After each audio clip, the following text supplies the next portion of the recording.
Welcome back. અમારી આ series આઇલ્સ guidance in ગુજરાતીના નેક્સ્ટ વિડીયોમાં તમારું સ્વાગત છે. આ વિડીયોમાં આપણે થોડી ટિપ્સ અને સ્ટ્રેટેજીસ શેર કરીશું જે તમને ટેસ્ટમાં ઘણી ઉપયોગી થઈ શકે. પણ એ પહેલા જો ચેનલને હજી સુધી સબસ્ક્રાઇબ ના કરી હોય તો તરત સબસ્ક્રાઇબ કરજો અને વિડીયો ગમે તો લાઈક અને તમારા મિત્રો સાથે શેર કરવાનું ભૂલતા નહીં. અને મિત્રો, જો તમને ઇંગ્લિશમાં કમ્પ્લીટ ડિટેલ કોર્સ જોઈતો હોય તો અમારી નીચે ડિસ્ક્રિપ્શનમાં આપેલી વેબસાઇટ લિંક પરથી તમને કોર્સ મળશે, જેમાં પ્રેક્ટિસ ટેસ્ટ છે, રિસોર્સિસ છે એડિશનલ, અને બધા ક્વેશ્ચન ટાઈપ શોર્ટ છે. એ ઉપરાંત આ કોર્સ સ્ટુડન્ટ્સ માટે બહુ જ રિઝનેબલ રેટ પર એક્સ્ટ્રીમલી ડિસ્કાઉન્ટેડ રેટ્સ પર અવેલેબલ છે, અને એ પણ લાઈફ ટાઈમ વેલિડિટી સાથે. અને આ કોર્સ અમે રેગ્યુલર અપડેટ કરતા રહીએ છીએ. તો જો તમને ઇન્ટરેસ્ટ હોય તો ડિસ્ક્રિપ્શનમાં આપેલી અમારી વેબસાઇટ લિંક પરથી આ કોર્સ તમે મેળવી શકો. Let's move on.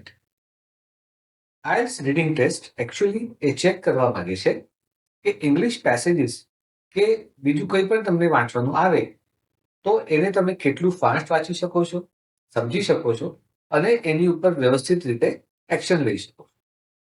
આ ટેસ્ટ બેસિકલી તમારી રીડિંગની સ્પીડ, કે તમે કેટલું ફાસ્ટ વાંચી શકો છો, અને તમારી વોકેબ્યુલરી એન્ડ ગ્રામર એ બેઉ ચેક કરે છે. આના માટે તમારે સારી ઇંગ્લિશ બુક્સ વાંચવી પડે, અને આઇલ્સ રીડિંગ સુધારવા માટે સ્પેશિયલી પણ ઇંગ્લિશ બુક્સ આવે છે તે તમારે વાંચવું જોઈએ.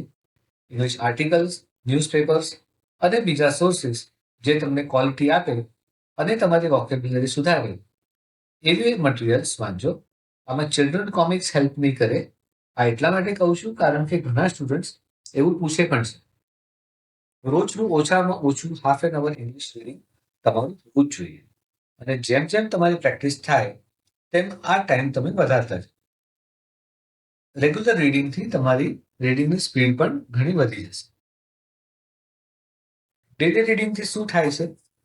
એનાથી આપણા બ્રેન અને આંખોને પ્રેક્ટિસ થાય છે, ટ્રેનિંગ મળે છે, અને તમારી વાંચવાની સ્પીડ વધે છે. શરૂઆતમાં એવું પણ બનશે કે તમે અડધો કલાક પણ વાંચી નહીં શકો, પણ 8 થી 10 દિવસ રેગ્યુલર પ્રેક્ટિસ કરશો તો તમારું બ્રેન આના માટે યુઝ ટુ થઈ જશે, અને અડધો કલાક જ નહીં, તમે 1 કલાક પણ ઘણું ફાસ્ટ રીડિંગ અને ક્વોલિટી રીડિંગ કરી શકશો. અને જ્યારે વાંચો તો ફાસ્ટ રીડિંગની જરૂરથી પ્રેક્ટિસ કરો. ફાસ્ટ રીડિંગ એટલે શું? આપણે નોર્મલી કોઈ બુક્સ વાંચીએ તો ધીરે ધીરે વાંચીએ, પણ એટલા જ ટાઈમમાં થોડી સ્પીડ વધારીને વધારે પેજીસ કવર કરવાનો પ્રયત્ન કરજો. એને ફાસ્ટ રીડિંગ કહેવાય.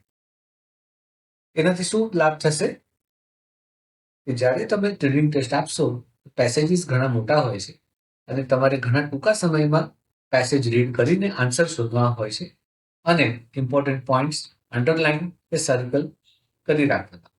તો જો તમારી રીડિંગ સ્પીડ ફાસ્ટ હોય તો તમે ફટાફટ રીડિંગ પેસેજ વાંચી ઇમ્પોર્ટન્ટ ઇવેન્ટ્સ કે ડેટ્સ કે બધું માર્ક કરી તમે આન્સર શોધવામાં સરળતા કરી શકો છો. અને જો સ્પીડ ઓછી હશે, ધીરે ધીરે વાંચશો, તો ટેસ્ટ પૂરી કરી શકશો નહીં. જ્યારે તમે વાંચો ત્યારે એવા ઘણા બધા શબ્દો આવશે જે તમે ફર્સ્ટ ટાઈમ જુઓ છો, વાંચો છો. પહેલા આવો વર્ડ કોઈ દિવસ ખબર જ નથી. આવા શબ્દો ખાસ કરીને રીડિંગ કરતી વખતે શોધતા રહો.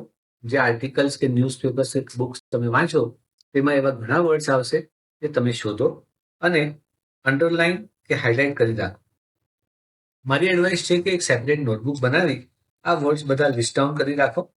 પછી આવા શબ્દોના સિનોનિમ્સ અને એન્ટોનિમ્સ સર્ચ કરો, અને નોટબુકમાં આ વર્ડ્સની આગળ લખી રાખો. તમે જોશો કે જોતામાં સારી એવી વોકેબ્યુલરી તૈયાર થઈ ગઈ, અને તમારી વર્ડ્સની ચોઇસ પણ વધી જશે. આ વોકેબ્યુલરી તમને ફક્ત રીડિંગમાં જ નહીં પણ રાઇટિંગ અને સ્પીકિંગમાં પણ ખૂબ યુઝફુલ થઈ જશે. અને પ્રેક્ટિસ કરવા એક બીજો પણ ઉપયોગી સોર્સ છે આઇલ્સ રીડિંગ ટેસ્ટ. જે ઓફિશિયલ આઇલ્સ રીડિંગ ટેસ્ટનું મટીરિયલ આવે છે તેમાં ઘણા બધા પેસેજીસ આપવામાં આવશે, અને એ પેસેજીસ વાંચી તમે તમારી રીડિંગ સ્પીડ અને વોકેબ્યુલરી વધારી શકો છો.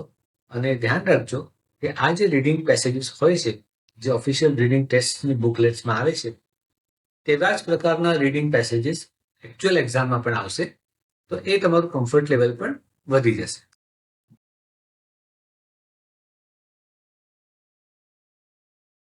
ટેસ્ટ તમારે મિનિમમ 20 થી 25 રીડિંગ ટેસ્ટ આપવી જ જોઈએ પ્રેક્ટિસ માટે, અને એનાથી તમે કમ્ફર્ટેબલી તમે રીડિંગ ટેસ્ટ સારી રીતે સ્કોર કરી શકો છો.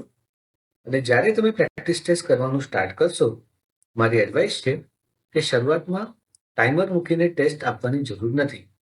તમારા માટે ટેસ્ટ નવી છે, you are not use to it, તો થોડું આરામથી સમજીને વાંચીને ટેસ્ટ આપો. આમાં આપણે ટાઈમિંગ પર ફોકસ નથી કરવાનું, but the quality of test અને ક્વોલિટી ઓફ રીડિંગ જે આપણે કરીએ તેની ઉપર ફોકસ વધારે કરવાનું છે. લગભગ 10 ટેસ્ટ તમે આવી રીતે આપો, પછીની ટેસ્ટ 10-15 જે તમે આપશો તેની ટાઈમર સ્ટાર્ટ કરી ટેસ્ટ આપો, અને દરેક સેક્શનનો ટાઈમ રેકોર્ડ કરતા રહો.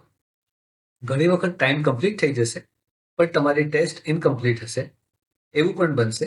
એ ધીરે ધીરે તમારું ટાઈમિંગ ઇમ્પ્રૂવ થતું જશે. દરેક વખત ચેક થઈ તમારી weaknesses શું છે, કયા સમજાવ્યા નહીં, અને જેને લીધે તમારો સમય બગડે એવા પણ ઘણા ફેક્ટર્સ તમારા ધ્યાનમાં આવશે. એની ઉપર તમે કામ કરો. રીડિંગમાં બેન્ડ 8 લાવવું શક્ય છે, ફક્ત તમારે પ્રેક્ટિસ કરવાની છે અને વીકનેસીસ શોધી એને સ્ટ્રેન્થમાં કન્વર્ટ કરવાની છે. તો તમને બેન્ડ 8 એ લાંબુ લાવવાથી કોઈ રોકી શકશે નહીં. આ વિડીયોમાં આપણી tips and strategies test check કરી. આ વિડીયો જોવા બદલ આભાર. અને જો વિડીયો ગમ્યો હોય તો ચોક્કસ લાઈક અને શેર કરજો, અને ચેનલને સબસ્ક્રાઇબ કરવાનું ભૂલતા નહીં. Thank you and all the best.